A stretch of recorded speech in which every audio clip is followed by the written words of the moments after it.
find that, I mean, obviously, he wrote in the book that I wrote, so I agree by and large with what David Crystal's saying, and it's the thing that I adopt. I don't think we are yet at the stage where teaching all these different kind of varieties is either possible, feasible, or necessarily desirable, especially when it comes to sort of teaching non-standard forms of grammar or pronunciation for them to do. But in terms of what they should listen to and read, I agree 100%. I want to just also clarify here, I'm talking about general English courses.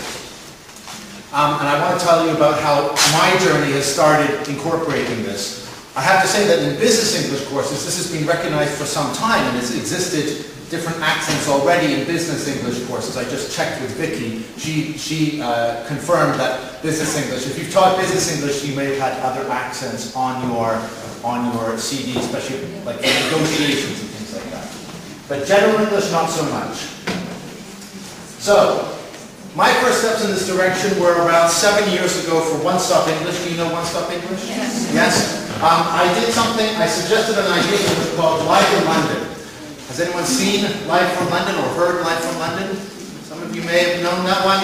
Live from London, I basically, we asked a couple of people from One Stop English to go into the streets of London and ask people questions and record their answers. From that, we wrote material. It usually is the other way around. Usually the writer writes the dialogue and the actors read it. This was working the other way around. We used the material, the authentic material we got, and then wrote activities. And we did a survey then on One Stop English saying, what do you think? Do you think this is useful for your students to hear these different accents? And a whopping 95% came back saying, yes, this is useful. The project grew. We had Live from London, from Oxford, Edinburgh, Stratford, Cardiff, and then they started going abroad. So Live from Andalusia, they want to do one in Germany and so on. The same principle, this like authentic stuff. Again, this was a few years ago. All of the audio files are available free on One Stop. It's the worksheets that you have to be a staff room member. But all of the audio are available as free podcasts. And obviously, this would grow into something else. When I started writing Global, I wanted to have a section of the course book where it would be devoted to international accents recorded authentically. I wanted to do exactly the same thing. We went out into the streets with a bit of recording equipment and asked the question, and then whatever we got, we used and wrote the activities. I will show you one, and then I'll tell you the page it's on in the book so you can see it. Here's one that we made into a little advertisement that we put on the internet so you can get, this is on YouTube, free to watch. We animated it in a very nice way called typography. You may have seen this before. Here it is.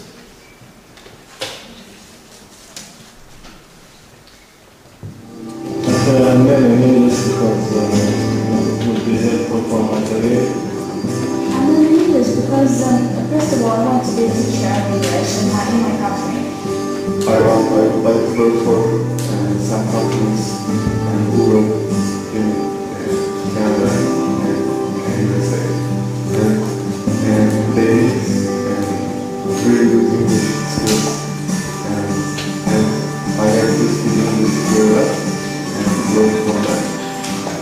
Well, I think that English is very important nowadays because it's so much of English. So it's the professional development I'm learning English because I love the English culture, the American culture. English is world language, so we need to study English. It's essential. And personally, I want to be a politician or I want to be a diplomat, which my father wants. So I think English is the most important thing for a politician or a diplomat.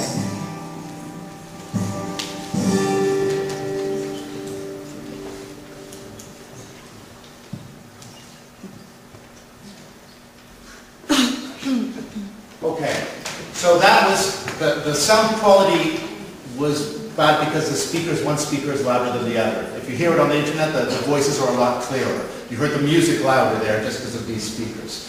But that's what we did. We had several things like that. And to show you how it was exploited, if you look in the book on,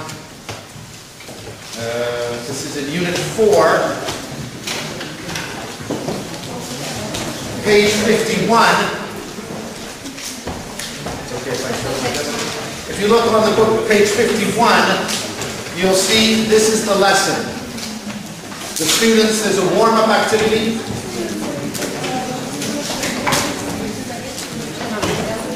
The students are also shown where the people come from, and we have photos of them. So it's sort of the proof that these are not actors.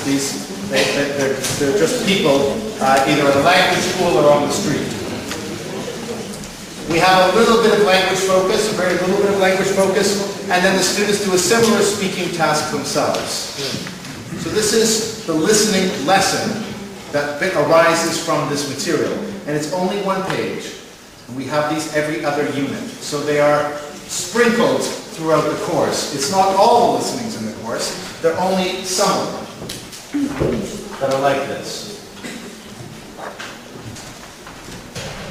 Now, what we're going to do for the last 10 minutes is we're going to listen to another one, and I want you to look at it, and you'll be able to read the transcript and listen.